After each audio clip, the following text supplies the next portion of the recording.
하나님을 예배하기 위해 이 자리에 모이신 사랑하는 모든 예배자들 위해 하나님의 크신 은혜와 사랑이 가득하시기를 주님의 이름으로 축복합니다. 아침에 일어나면 무엇을 제일 먼저 하시나요? 씻는 거 아침 식사 빼고 말씀드립니다. 사람마다 다르겠지만 저는 인터넷에서 각 신문사의 뉴스를 살펴봅니다. 사회적으로 이슈가 되는 사건은 계속적으로 내용이 추가되어서 이야기하고 또한 신문사 입장에 따라서 조금 바라보는 관점도 다르기도 합니다. 그런데 대부분은 새로운 소식을 접하게 되지요. 뉴스 중에는 기분을 좋게 하고 마음을 따뜻하게 하는 내용도 있지만 반대로 안타까운 마음이 들거나 불편한 마음을 갖게 하는 기사를 볼 때가 있습니다. 요즘 기분 좋게 하고 즐겁게 하는 뉴스의 대부분은 아마도 파리 올림픽 관련 소식이 아닐까 싶습니다. 메달 색깔을 떠나서 선수들이 메달을 획득하고 비록 메달권에 들어가진 못했지만 좋은 성과를 거뒀다는 소식이 들리면 그 종목에 관심을 갖게 되기도 하고 올림픽 대회를 더 생각하게 합니다. 이처럼 기쁜 소식만 들으면서 하루를 시작하면 참 좋겠지만 좋지 않은 뉴스는 항상 따라오게 마련입니다. 대표적으로 사고 소식이죠. 사고 소식을 접했을 때 대부분은 교통사고가 많습니다. 7월 한동안 서울 도심에서 9명의 목숨을 앗아간 이 시청역 역주행 참사가 계속적으로 보도되었습니다. 운전자는 차량 결함이라고 이야기했지만 결과적으로 운전자의 조작 미숙으로 결과가 나왔습니다. 고령 운전자에 대한 이야기도 많이 나왔고 또 차량 결함으로 인해서 사고 난 경우도 간혹 있습니다. 그런데 우리가 흔히 접하는 교통사고의 대부분은 바로 과속이나 신호를 지키지 않아서 발생한 경우가 많습니다. 도로에는 신호등이 있죠. 이 신호등을 세우는 이유는 신호를 지켜서 서로 안전하게 다니고 교통 질서를 유지하기 위해서입니다. 차량이 보는 신호등, 보행자가 보는 신호등 모두 빨간불에는 정지해야 되고 초록불일 때에는 이동하는 건 남녀노소 누구나 다 아는 내용이며 또한 전 세계 모든 사람들이 동일하게 지키는 하나의 약속이기도 합니다. 여러분은 신호를 지키면서 잘 다니고 계신지요?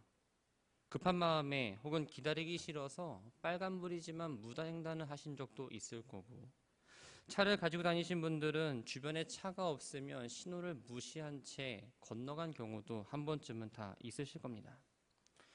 작년 11월 23일 새벽 기도를 마치고 귀가하던 3명의 성도가 파란불이 켜진 횡단보도를 건너는 가운데에 빠르게 달려오는 차에 치여서 모두 숨지는 사건이 있었습니다. 제한 속도가 60km 도로에서 97km의 속도로 달렸고 빨간불임에도 불구하고 신호를 무시한 채 달려서 사고가 일어났습니다. 한 사람의 부주의로 3명의 목숨만 잃은 것으로 끝난 게 아닙니다. 한 가정의 아내를 잃었습니다. 한 가정의 어머니를 잃었고 할머니를 잃었습니다. 그들이 함께 꿈꾸고 기획했던 것들을 모두 빼앗아 버렸습니다. 또 함께 믿음의 길을 걸어가는 이들에게 지울 수 없는 아픔을 주었죠. 안이하게 생각한 태도 하나가 이 돌이킬 수 없는 문제를 만든 것처럼 그리스도인으로 살아가는 데 있어서 안이한 생각과 태도는 우리가 반드시 버려야 합니다. 하나님은 성도의 삶에 하나님 말씀이라는 신호등을 세워주셨습니다. 예수를 믿기 전에는 내 마음대로, 내 생각대로, 내 하고 싶은 대로 하고 살았습니다. 하지만 예수님 믿고 난 이후에 우리는 말씀이라는 신호등을 보면서 살아야 하는 삶으로 바뀌었던 거죠. 교회 안에서는 모두가 이 신호를 참 잘 지키는 것처럼 보입니다. 그런데 이제 교회 문을 열고 나가서 여러분들 가정과 일터에서의 모습을 한번 생각해 보시기 바랍니다. 때로는 신호등이 고장난 것처럼 살기도 하고 신호등의 불빛이 빨간불인데도 불구하고 초록불처럼 건너가는 신호를 무시하는 삶을 살아갈 때도 있습니다. 말씀을 읽고 들으면서도 말씀을 내 마음에 심지 못합니다. 말씀대로 살면 무언가 뒤처지는 것 같고 손해본 듯한 느낌도 받을 때가 있습니다. 교회 안에서는 다 좋습니다. 잘 지키고 서로 예의도 있고 좋습니다. 그런데 믿음 생활하는 사람들이 여러분들의 일상에서 말씀대로 살아가지 않는 모습을 본다면 어떤 마음이 드시나요? 저 권사님도 저 장로님도 말씀대로 살지 않는데 내가 말씀대로 살면 뭐하나 하면서 회의감을 들기도 합니다. 신앙생활은 참 오래 했습니다. 그래서 믿음과 순종과 사랑이라는 단어를 너무나 잘 압니다. 하지만 그 단어를 내 삶에 적용하는 건 어렵습니다. 그러다 보니까 신앙의 열매가 거의 없고 거둘 것이 없다라는 걸 스스로 느낄 때가 있다는 거죠.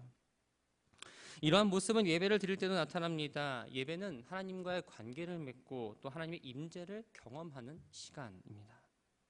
그런데 예배를 드리러 나왔지만 예배의 대상이 하나님을 온전히 보지 못할 때가 있습니다.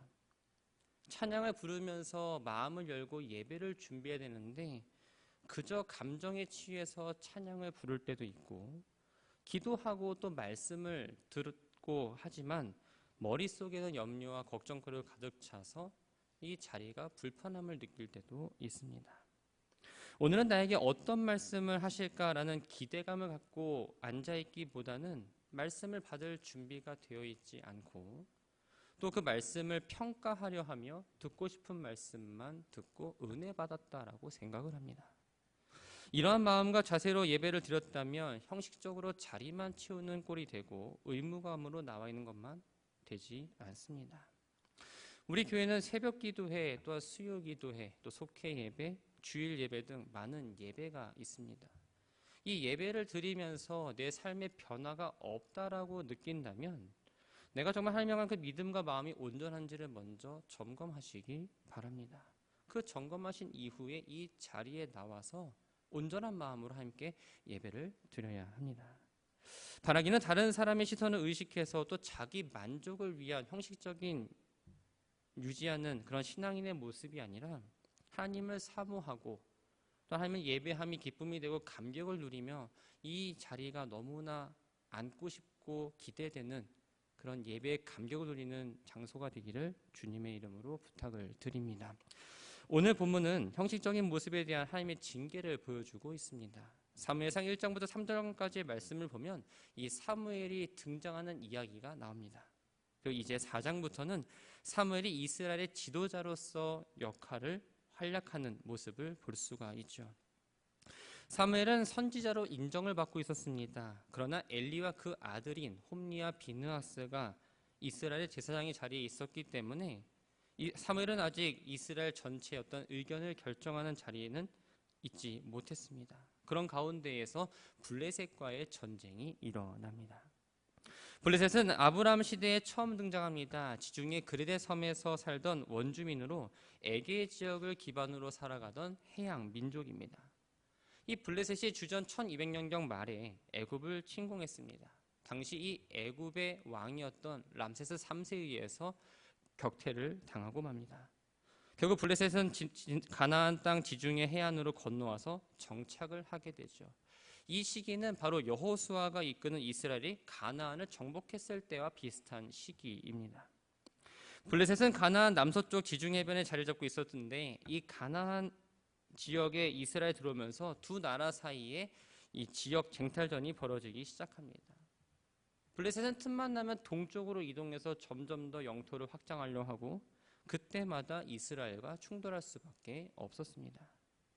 당시 블레셋은 해상 교육을 통해서 가나안 지역에 매우 수준 높은 문명을 유지하고 있었습니다. 또 해적 속으로부터 제철 기술을 전수받아서 이 철로 무장한 아주 강력한 군대를 보유하고 있던 나라입니다.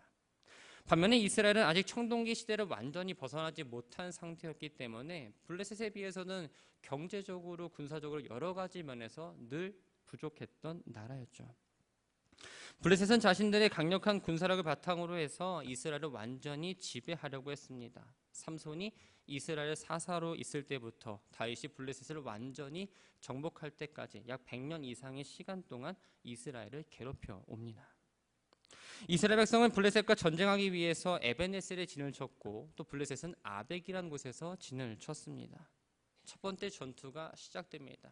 이 전투의 결과 이스라엘은 군사 4,000명이 전사하는 큰 패배를 당합니다.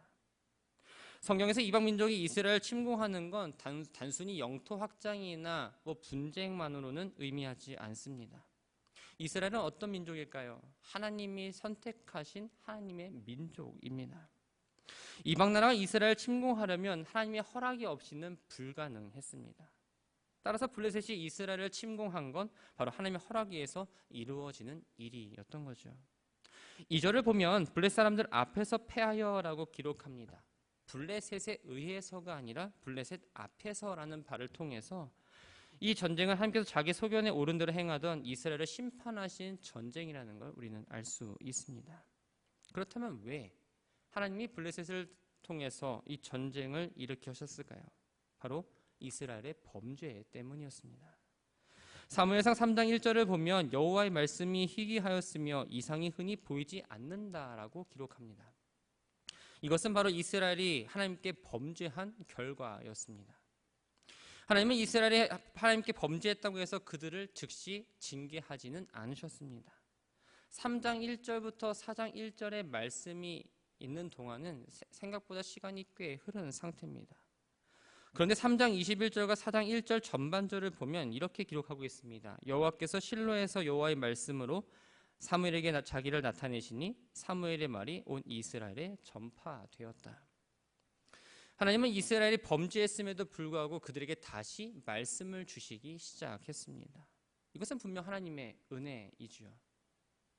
하나님은 오래 참으셨을 뿐만 아니라 다시 말씀을 주시는 큰 은혜를 베푸셨음에도 불구하고 이스라엘은 여전히 자신의 죄를 깨닫고 회개할 줄 몰랐습니다. 그래서 어쩔 수 없이 블레셋을 징계의 막대기로 삼아서 이스라엘을 치게 하셨던 겁니다. 4,000명이 죽고 전쟁에서 패하게 한 건 범죄하고도 회개하지 않은 이 이스라엘 향한 하나님의 경고였습니다. 그러나 이스라엘은 패배의 원인이 자신들의 죄에 있음을 깨닫지 못했고 하나님의 경고를 알아차리지 못했습니다. 블레셋과의 전투에서 패하자 이스라엘 장로들은 여호와께서 어찌하여 블레셋 사람들 앞에 이스라엘을 패하게 하셨는지 물으면서 탄식을 합니다.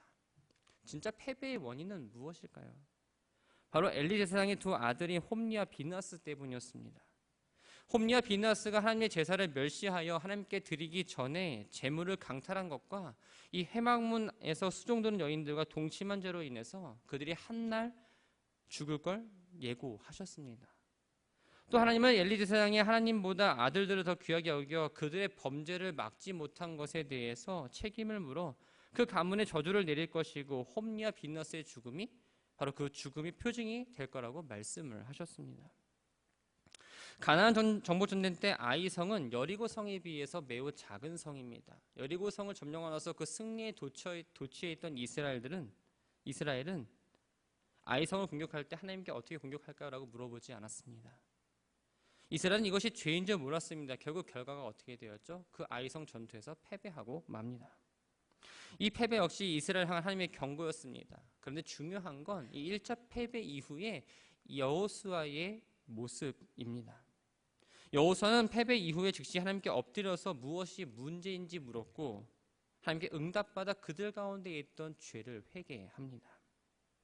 블레셋에 패한 이스라엘도 이 안에 있는 죄의 문제를 해결하고 나서 하나님의 도우심을 구해야 했습니다. 하지만 이스라엘은 어떻게 생각했을까요? 언약궤가 없기 때문에 이 전쟁에서 졌다라고 생각합니다. 그래서 실로에 있는 언약궤를 가져오는 것으로 결정을 해버립니다. 3절 말씀을 보면 우리라는 단어가 5번 등장합니다. 이스라엘 장로들에게 하나님 중심적인 모습은 전혀 찾아볼 수가 없었습니다. 삶의 중심이 하나님이 아니라 자기 자신들이었고 하나님을 경외의 대상이 아니라 자기들 편의에 따라서 동원될 수 있는 도구이며 방법으로만 생각을 했습니다.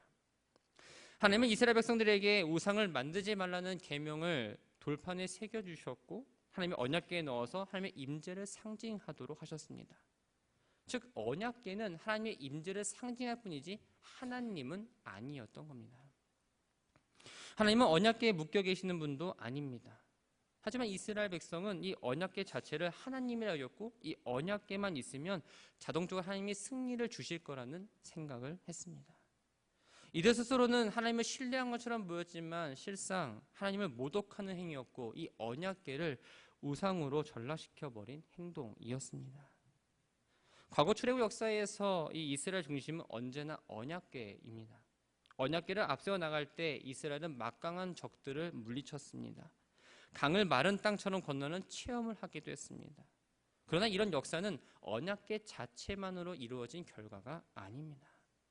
언약궤는 하나님의 임재를 상징할 뿐이었고 하나님의 임재를 체험함으로써 축복을 경험한 거였는데 이스라엘 장로들은 이 점을 간과했던 겁니다.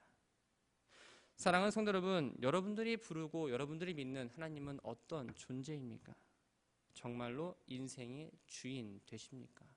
찬양의 대상이 맞으십니까? 하나님은 믿음과 경외의 대상이지 이용의 대상이 아닙니다. 그런데 이스라엘 백성들처럼 겉으로 하나님을 믿는 것처럼 신실해 보이긴 하지만 실상 하나님을 온전히 믿지 않고 하나님을 이용해서 자기들의 목적을 이루는 사람들이 많이 있다는 겁니다. 하나님을 이용해서 사업을 확장하려 하고 장사하기도 하고 자신의 명예를 높이려 합니다. 이런 사람들은 자신들의 문제가 무엇인지 또한 하나님이 정말 어떤 분이신지에 대해서 정확한 개념을 갖고 있지 않습니다. 죄에 대해서, 회개에 대해서 개념적으로는 알고 있지만 진정한 회개가 뒤따르지 않습니다. 하나님과 인격적인 관계는 남의 이야기입니다. 말씀에 순종하지 않습니다. 일정한 종교 형식만 갖추면 된다라고 생각합니다. 그러나 그리스도의 희생과 사랑을 간과하고 형식만 중요시하는 신앙은 참 신앙이 아니라 우상 숭배에 불과합니다. 그 마음을 예배드린 자체가 바로 하나님을 우상화시킨다라는 거예요. 하나님이 내 삶의 주인이심을 믿습니까? 하나님이 내 삶의 주인이심을 믿으시기 바랍니다. 하나님을 향한 태도와 관계에 따라서 내 삶의 모습과 신앙의 변화가 생깁니다. 살다 보면 실패할 때가 있죠. 여러분들은 실패할 때 그 원인은 어디서 찾으십니까? 대부분 사람들은, 저를 포함한 대부분 사람들은 아마 실패의 원인을 내 스스로에게 먼저 찾지는 않습니다.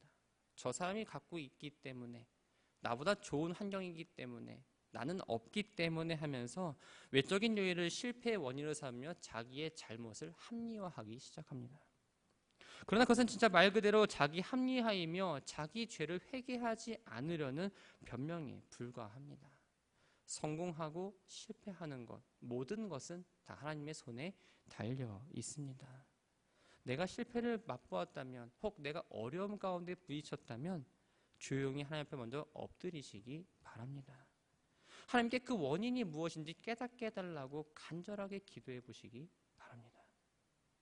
그래서 하나님께서 깨달음을 주셨다면 그것을 가지고 철저히 회개하시고 하나님을 향한 태도와 그 관계를 올바르게 하기 위해서 우리는 애쓰고 노력해야 합니다. 그럴 때 하나님은 우리들에게 힘주시고 일으켜주시고 가장 좋은 것으로 예비해 주실 줄 믿습니다. 이스라엘은 장로들의 제안에 따라서 제사장 홈리아 비느하스가 언약궤를 운반해 왔고 이 에벤네셀 진영으로 들어왔습니다. 언약궤가 들어오자마자 이스라엘 군대의 사기가 올라왔고 큰 소리를 쳤는데 그 소리가 땅을 울릴 정도였습니다.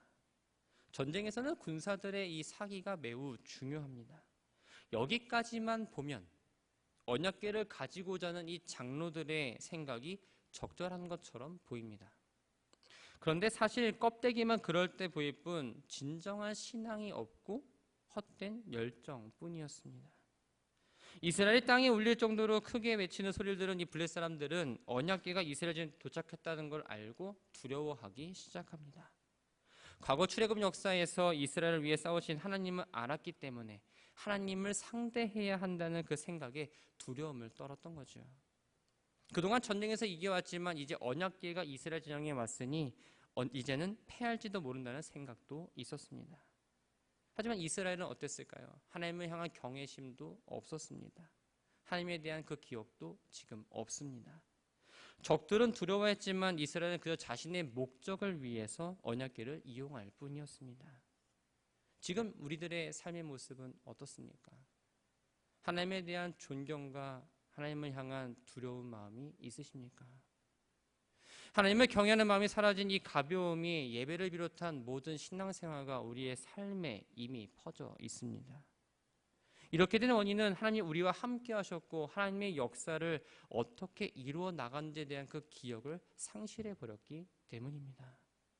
오늘날 교회가 세상으로부터 많은 손가락질을 받습니다. 예전에는 교회가 세상을 걱정했다면 지금은 세상이 교회를 걱정하는 시대가 되었습니다. 그들은 교회를 걱정하는 이유가 하나님을 경외하지 않는 교회의 모습을 보았기 때문입니다. 하나님이 거룩하며 의로우신 분이라는 걸 제대로 아는 순간 감정에 취해서 찬양하지 않습니다. 형식적으로 기도하지 않고요. 말씀을 듣는 우리들의 마음도 달라집니다. 가장 먼저 두려움 때문에 주님 앞에 엎드릴 수밖에 없습니다. 예배를 드리는 우리 모두의 마음이 온전히 하나님께로 나아가기를 소망합니다. 하나님을 경외하는 마음으로 예배하시고 그 마음 갖고 여러분들의 주어진 시간을 살아내시기 바랍니다. 언약궤가 이스라엘 진영에 들어왔을 때 블레 사람들은 하나님을 기억하고 잠시 두려움에 빠졌습니다. 하지만 오히려 이를 계기로 해서 강한 대장부가 되어 자신들이 종 삼았던 이 이스라엘에게 종이 되지 않겠다고 결심하면서 결연한 의지를 갖고 전쟁에 임했습니다. 결과는 어떻게 되었을까요? 10절과 11절 말씀을 보면 이렇게 기록합니다. 이스라엘이 패하여 각기 장막으로 도망하였고 살육이 심히 커서 이스라엘 보병에 엎드러진 자가 3만 명이었으며 하나님의 괴는 빼앗겼고 엘리의 두 아들 홈리와 비나스는 죽임을 당하였더라. 2차 전투 결과 이스라엘은 3만의 군사를 잃었습니다. 1차 전투 때보다 약 7.5배의 사람을 잃었고 이 숫자는 한 지파의 수와 맞먹는 엄청난 희생이었습니다. 여기에 하나님의 임재를 상징하는 언약궤도 빼앗겼고 2명의 제사장도 잃게 됩니다. 이 언약궤를 빼앗긴 사건은 저물어가는 엘리 가문의 운명과 아주 밀접하게 연관되어 있습니다. 전쟁 중에 언약궤를 갖고 오고 지켰던 이 2명의 제사장은 죽임을 당했습니다. 언약궤를 빼앗겼다는 소식을 듣고 그 충격으로 엘리 역시 죽게 됩니다. 뿐만 아니라 엘리의 며느리도 시아버지와 남편이 죽었다는 소식, 또한 이 언약궤를 뺏겼다는 소식을 듣고 아이를 출산한 가운데에 죽음을 맞이했습니다. 엘리 가문에 대한 이 하나님의 심판이 이루어지는 순간입니다.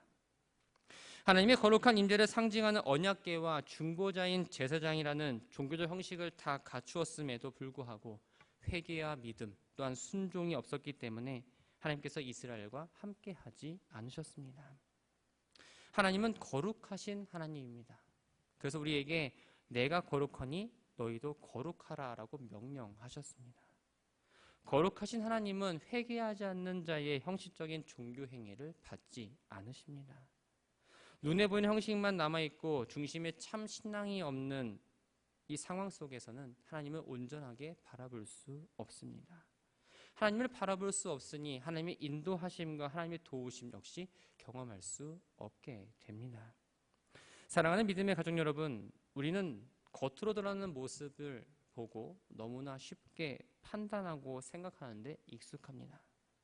그러다 보니까 겉칠해를 먼저 신경 쓰게 되고 겉모습만 보고 저 사람은 신앙이 참 좋다, 좋지 않다라고 스스로 먼저 결론을 내버립니다. 그러나 신앙생활은 다릅니다. 겉으로 드러난 모습으로 평가할 수 없습니다. 눈에 보이진 않지만 하나님과의 관계가 잘 이어져 있는가, 그 줄이 끊어져 있지 않는가, 이어져 있는가가 중요합니다. 이 예배는 하나님과 나 사이를 점검하고 회복하는 시간입니다. 어떤 마음으로 예배를 드리십니까? 이제 어떤 마음으로 여러분들은 예배를 드리시겠습니까? 예배를 드린다 할지라도 형식적으로 찬양하고 말씀에 새김이 없이 그저 왔다 가는 예배는 하나님 받으시지 않으십니다. 하나님이 허락하신 시간 속에 하나님을 경외하며 전심으로 예배하고 그 마음 갖고 주어진 시간을 살아가시기 바랍니다. 그럴 때 하나님을 만날 수 있습니다. 하나님이 주시는 그 은혜와 사랑을 경험할 수 있습니다. 세상이 줄 수 없는 그 평안을 하나님부터 우리는 공급받을 수 있습니다. 하나님을 향한 그 마음과 온전한 예배가 회복될 때 내 삶은 반드시 변화하게 되어 있습니다. 우리는 하나님을 예배하는 예배자라는 사실을 늘 기억하시기 바랍니다. 바라기는 겉모습만 괜찮은 신앙인이 아니라 정말 이 속도, 이 믿음도 온전한 신앙인이 되기를 간절히 소망합니다. 전심으로 우리가 믿음의 길을 걸어가려면 하나님을 가장 최우선으로 두어야 합니다. 일상을 살아갈 때, 내가 기도할 때 하나님을 혹시 우상으로 삼지 않았는가를 늘 점검하시기 바랍니다. 그 사람 주신 그 직분만 유지하는 겉으로 보이는 괜찮은 그런 신앙생활이 아니라 정말 속은 문드러져 가고 망가져가는 그런 모습이 아니라 하나님 보시기에 정말 좋은 예배자, 하나님 보시기에 정말 예배를 드리는 춘천 제일교회가 되기를 소망합니다. 하나님 향한 그 올바른 믿음을 회복하시고 하나님 말씀과 생각이 내 삶을 지배하고 동력이 되므로 신실하게 살아가는 우리 모두가 되기를 주님의 이름으로 축원합니다.